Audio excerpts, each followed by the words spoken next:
Hey, what's up guys? Welcome back. So I hope you guys all enjoyed the first video that I made about the 3 stocks to pick if Biden wins the election. Now, as promised, this is part 2 of 2 of the short mini-series that I'm making about the stocks that are affected by the American elections. And of course, today we're talking about 3 stocks to pick if you think that Trump is going to win the election. Now, just as a disclaimer before I begin, I'm not taking sides here, okay? So I'm Canadian, I don't get a horse in this race, and I don't get to vote in this race either, right? So although it does touch upon politics, I'm only going to be talking about finance and stocks related topics in this video. So whether or not you want Trump to win or you want Biden to win, I would ask that you please keep the comment section civil. Now with that out of the way though, just as a second disclaimer, these are all my own personal opinions and this is not meant to be financial advice. So this might come as an absolute shock to some of you, but there is a chance that I could be wrong, right? I'm not always right. So please do your own research before buying, selling, or shorting any stocks. Now with that out of the way though, let's jump into our 3 Trump stocks.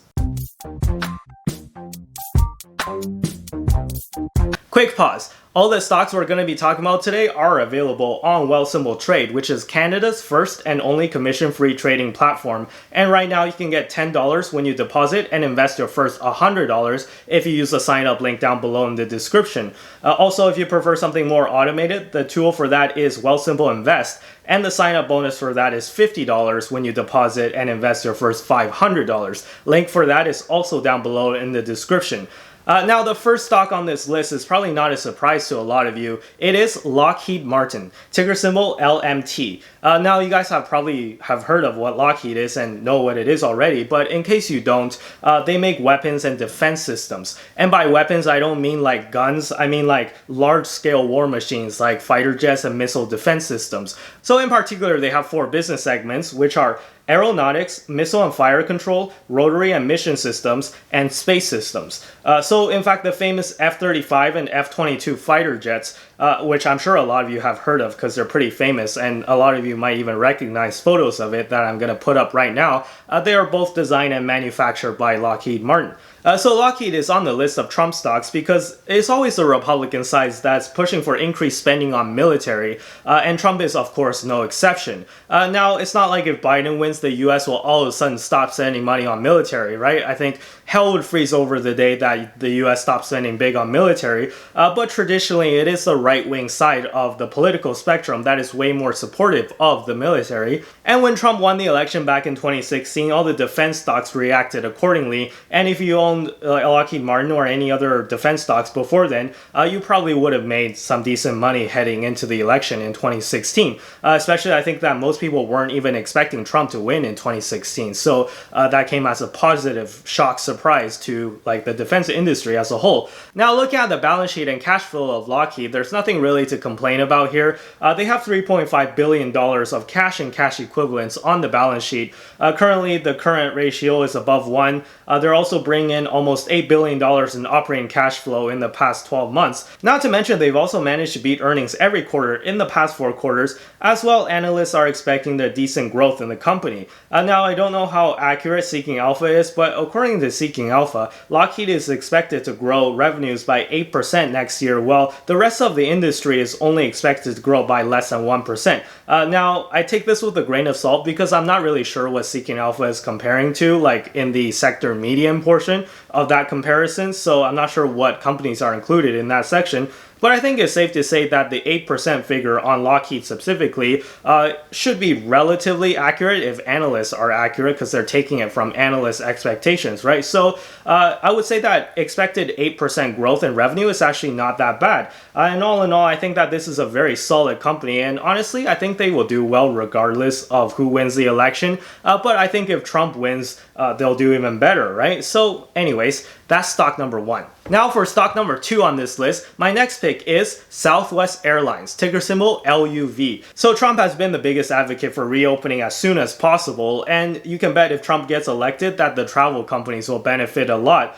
So I think that people are expecting if Biden wins the election, then there will be a much more slower and more cautious approach to reopening the economy if Biden gets elected. And unlike tech companies, if you're a travel company, they obviously have to rely on people going outside and, well, traveling in order for them to make money, right? So it's not like they can make money from customers spending money at home. It just doesn't work like that in the travel industry, right? And longtime viewers of this channel would recall that I used to own some shares in Southwest actually when we had that huge crash in airline stocks back in May, when it was revealed that Warren Buffett sold out of all his shares in airline stocks. And I deduced correctly, I might add, that we hit peak fear in airlines at that point. And it was time to buy. My only regret is that I did sell out of this stock way too early, as it is now trading for more than what I sold it for. I'll look up the exact numbers, but I think I bought in at around like $27 per share and I sold for around 32. So it was a decent, maybe like 18%-ish gain.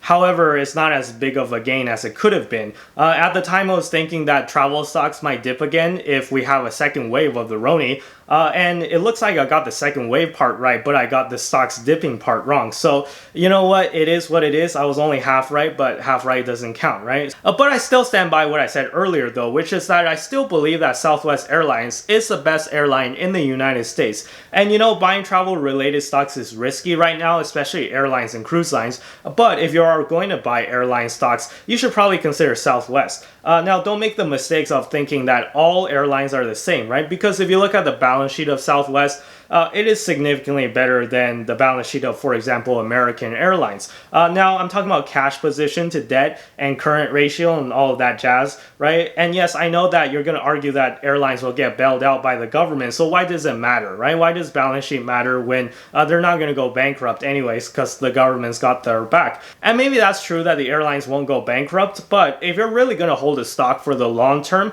then you really got to consider the negative effects of holding a lot of debt, even if the company itself might not go bankrupt. And what I mean is that it's going to take some airlines longer to climb out of the pit of despair than others, because some airlines just have a ton of debt holding them down, right? So even if travel starts to pick back up and demand starts to pick up back to where it was back in 2019, which is probably not going to happen for a while, but let's just say it does, well then still in that case that if you have a heavy debt load, then that's going to really negatively affect you, because you're going to have to devote some of that earnings of your company to paying back the debt that you owe. So all in all, I do think that if we're betting on a sharp recovery, and in this case a Trump 2020 win as well, well, I think that it might be good to consider some travel stocks. And to mitigate the risk, what you can do is buy the highest quality stocks, which, i.e. Southwest, basically companies that have been beaten down because of external factors like the Roni situation itself, but still has good management and is well run. And also regarding my own specific opinions on why I like Southwest the best, well, I actually made a video on this way back, and by way back I mean like April, but please give that video a watch if you want. I'll put a card somewhere up on the top of the corner of the video if I remember. But yeah, Southwest is my second pick on this list of Trump stocks. Now for the third and final stock on this list, I picked Exxon Mobil, ticker symbol XOM. And now if you recall part 1 of this series where I talked about the Biden stocks, you will recall I mentioned that if Democrats were to get into office, they would probably be a lot more keen on supporting renewable energy. Well, in contrast, if Trump were to win and get reelected, it would be the exact opposite scenario, right? Where traditional industries like the oil industry will be more favored. And furthermore, Exxon Mobil is obviously a descendant of the famous Standard Oil, and Exxon Mobil has been in the industry for a really long time, and I think that many Americans think of Exxon as sort of the epiphany of American capitalism. Like, what's more American than Exxon, right? So if you're American, this is probably a name that you've heard of growing up. So there's a lot of cultural elements to this, as well as I think it represents American industry for a lot of people. And if you look at Trump's style, he's all about appealing to that tradition, right, of the blue-collar American worker of American industry. So I believe that if he were to get reelected, well, then he will continue to support companies like Exxon and the fossil fuel industry as a whole. So I wouldn't be surprised if the stock pops a decent amount if Trump wins. And fun fact, if you remember, Trump's former Secretary of State, Rex Tillerson, used to be the CEO of Exxon. So with regards to the stock of Exxon itself, well, you guys know I'm not the biggest fan of commodity-based businesses, as I talked about earlier in many other videos. However, looking at the stock, I think that you you can definitely make an argument that it is undervalued at the moment. So looking at the chart, you can see that the stock has been on a slow and steady decline for the past few months right now, and is currently trading just about the exact same level as the bottom of the market crash that we had back in March.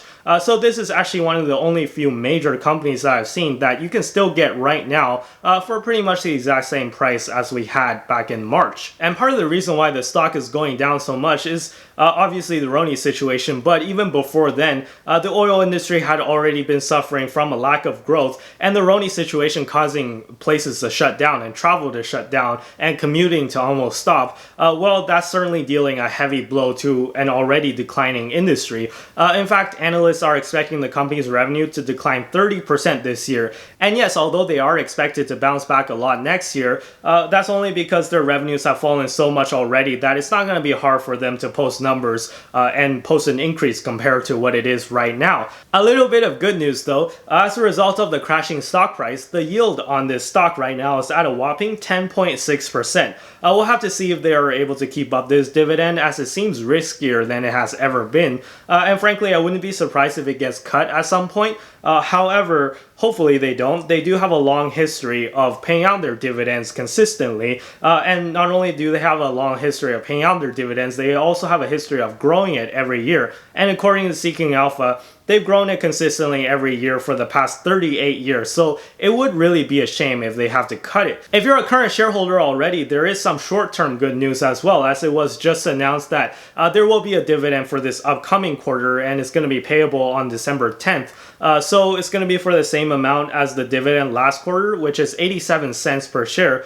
So you're safe until December at least. And you know, 87 cents per share, it doesn't sound like a lot, but if you consider that the share of the stock price is only at like what, $32 a share-ish, 87 cents per share every quarter is actually a lot. And might I mention that the stock is trading at a price to book ratio of below 1 right now, which further implies that it's either really cheap or really undervalued, depending on how you look at the situation, right? So you know, on one hand, you can argue that oil is old news and oil is going to die and you should just avoid oil altogether. Or you can think of it as picking up a blue chip American enterprise, an old American enterprise too, at such bargain prices. So it's really up to you to decide. I will say though that we're also speaking on a premise of a Trump victory on election day. So if Trump were to get reelected, that would be another benefit to Exxon besides him supporting the oil industry, because as we mentioned earlier, Trump's going to reopen the economy a lot faster than Biden would probably, right? So if that's the case though, it should help with oil prices as people travel more and people commute more and things like that.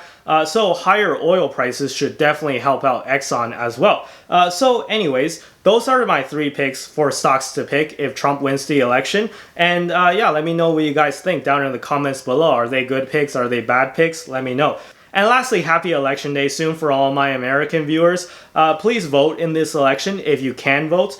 So make your voice heard, no matter if you're a supporter of Trump, if you're a supporter of Biden, please vote. Because if you don't vote, then your voice just gets ignored. Then the politicians will not care about you at all, right? So it's for your own good as well as for your kids or for your family if you have a family. So yeah, anyways, I'll leave the video here. Be sure to hit the like button if you enjoyed the video, and consider subscribing if you like the series. Be sure to follow me on Twitter and Instagram, links down below in the description as always. And with that being said, I'll see you guys in the next video. Bye-bye.